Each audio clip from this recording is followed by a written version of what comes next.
வணக்கம். இன்றைக்கி ஒரு குட்டி மெசேஜ். நம்ம வாழ்க்கையில் பொருளாதாரம் எவ்வளோ முக்கியமானது அப்படிங்கிறத பற்றின மெசேஜ் தான். பொருளாதாரத்தை பற்றி நம்ம திருவள்ளுவர் அழகாக ஒரு திருக்குறள் சொல்லியிருப்பார். எல்லாரும் எள்ளுவர், செல்வரை எல்லாரும் செய்வார் சிறப்பு அப்படின்ட்டு. இல்லாதவர்னா வசதி இல்லாதவங்க.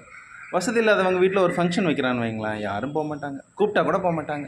அவன்கிட்ட தான் பணம் இல்லையே, நம்ம போய் என்ன ஆக போகுது அப்படின்னு சொல்லிட்டு அவனால் நமக்கு ஒன்றும் ஆக போகிறது இல்லைன்ட்டு நிறைய பேர் போக மாட்டாங்க. இது வசதி உள்ளவன் ஒரு ஃபங்க்ஷன் வைக்கிறான்னு வைங்களேன், அவன் கூப்பிடலனா கூட போய் நிற்பாங்க. இப்போ எல்லா வேலையும் எடுத்து போட்டு பார்த்து செய்வாங்க. ஏன்னா வந்துட்டு பொருளாதாரம் அதிகமாக இருக்குது. அதனால் போனால் அவங்க மூலம் நமக்கு ஏதாவது நிறைய விஷயங்கள் காரியங்களை சாதிக்கலாம் அப்படின்னு சொல்லிட்டு போவாங்க. இன்னொரு கதை சொல்லுவாங்களே, ஒரு தாசில்தார் இருந்தார். அவர் வீட்டில் ஆசாசியாக வளர்த்த நாய் இறந்து போச்சோம். எல்லாரும் போய் துக்கம் விசாரிக்க போனாங்களாம். ஏன்னா அவர் வச்சு நிறைய விஷயங்கள் நம்ம காரியங்களை சாதிக்க வேண்டியிருக்கு அப்படிங்கிறது. ஒரு நாள் அந்த தாசில்தாரே இறந்துட்டாராம், யாருமே போகல.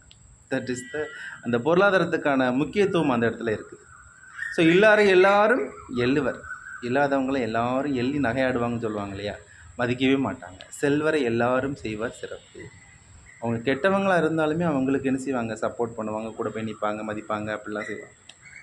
ஸோ வாழ்க்கையில் பொருளாதாரம் எவ்வளோ முக்கியம் அப்படிங்கிறது இந்த இடத்துல இருக்குது. தேங்க்யூ. எஸ்.